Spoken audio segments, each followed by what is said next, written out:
रमजान में सद्भावना का संदेश। शिव जयंती के मौके पर हिंदू मुस्लिम ने साथ मिलकर किया रोजा इफ्तार।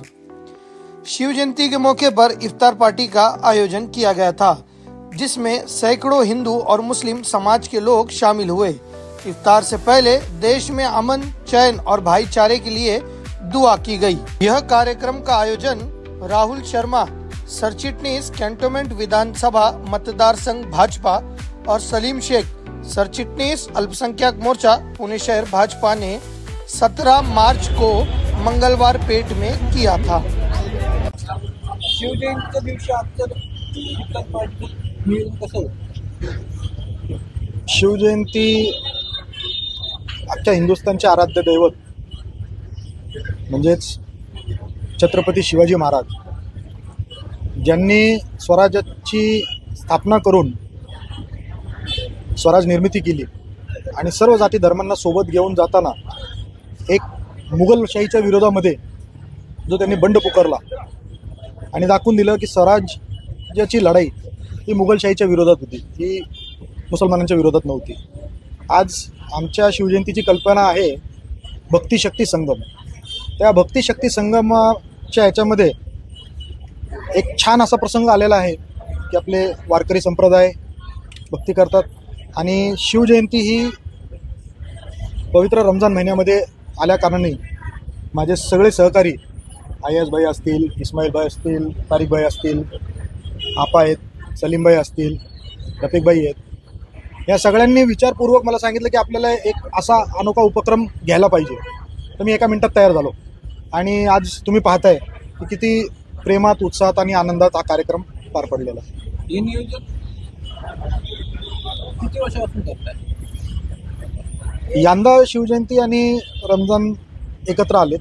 ह्याच्यापूर्वी रमजान आणि हनुमान जयंती सोबत येत होते, तर आम्ही मागील 2 वर्ष हनुमान जयंतीचा कार्यक्रम म्हणजे हनुमान जयंतीचा भंडारा दुपारी मुसलमानांच्या हस्ते आणि सायंकाळी इफ्तारी आपल्या हिंदू बांधवांनी मुसलमानांच्यासाठी केली। तो एक उपक्रम आम्ही मागील 3 ते 4 वर्षापासून आम्ही करतोय। आज कुठेही काही होऊ देत, पण आमचा भाग हा खऱ्या अर्थाने हिंदुस्थान। इफ्तार पार्टीचं नियोजन कसं असतं?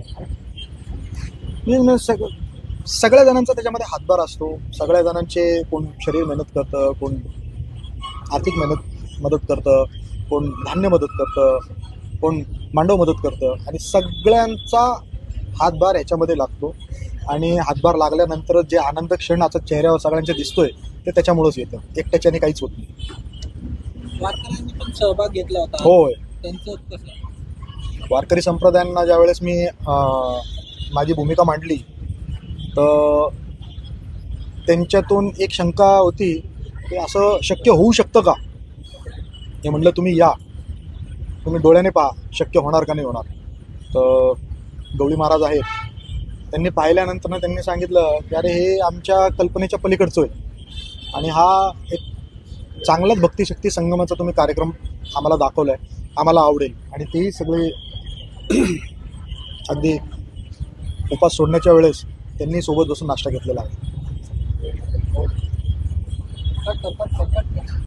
आज महाराष्ट्राचे पूर्ण हिंदुस्थानाचे आराध्य दैवत छत्रपती शिवाजी महाराज यांचा जन्मोत्सव निमित्त इकडं आम्ही रोजा इफ्तारचा कार्यक्रम आयोजित केला होता।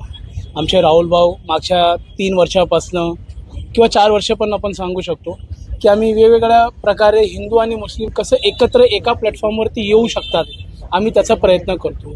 मागील 3 वर्ष आम्ही हनुमान जयंतीच्या दिवशी इफ्तारचं नियोजन केलं होतं, तसंच आज शिवाजी जयंतीच्या दिवशी आम्ही इफ्तारचं नियोजन केलं। या इफ्तारमध्ये आम्ही खास भक्तिशक्तीसाठी जे आमचे महाराष्ट्राचे कुलगुरू आहे, कुलदैवत आहे तुकाराम महाराज, त्यांचे जेवढे वारकरी संप्रदाय आहेत त्यांना पण आम्ही इकडं बोलवून आम्ही इफ्तारचा त्यांना एक हिस्सा केला। याच्यावरून आम्हाला लोकांना हे दाखवायचं आहे की इकडं हिंदू मुस्लिम करून काय चालणार नाही आहे, आम्ही सगळं एक आहे, महाराष्ट्रामध्ये पूर्ण एकता आहे आणि हे महाराष्ट्रात जगात पूर्ण अख्ख्या महाराष्ट्रात भारतात नंबर 1 वरती आहे आणि राहणार आणि असणारच।